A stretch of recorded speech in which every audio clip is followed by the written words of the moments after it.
Siyempre, para makita mo yung sarili mo. Welcome to my vlog. Barberong Gala. Meron tayong diwata. Little diwatang customer at isang makulit na bata. Mukhang doon ka muna. Nakaw. Doon ka muna, may kukubit na ako ah. Hoy! Paano magiging diwata itong aking customer na little... Wait lang. Ano to? Gupit maganda o gupit matapang? Gupit maganda. Gupit maganda. Ang ating customer na diwata. Ang little diwata natin. Si Suki. Mokang! Huwag malikot Mokang! Nakaw! Mukhang ang pangalan. Huwag ka rin malikot. Teka. Ito kasi. Huwag ka rin gumalaw kasi. Ano ba nangyayari sa'yo? Sandal lang. Wala mo kung ilang taon na ako. Ilang taon ka na? 2 years old ka na. Ha? 2 years old. Ano? 2 years old. 4? 4 ka na ba? Hindi.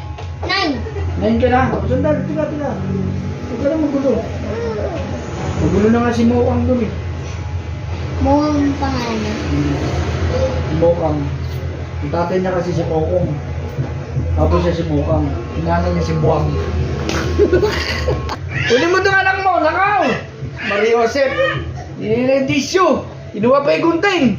Hindi tayo matatapos dito. Punta ka ba saan? Nakay, talaga naman.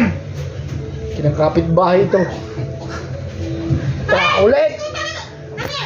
Uwin mo na yung anak mo, no? Yung nanay na impact tayo, no? Diyos ko. Gugupit na, may nagkakalat pa. Salamat, Crazy. Ang aking masugit at maating customer. Ayaw mo na pulbos? Paano magiging darna kung wala kang pulbos? Oh, sabi ba? Tapos na? Tapos na. Siyempre, ikaw ang diwata ng talisay. Bra. At amato. Sabi na? Oh, Pagod na ako. thank you for watching. Barberong Gala. Don't forget to like, follow, and share. Bye, Tracy.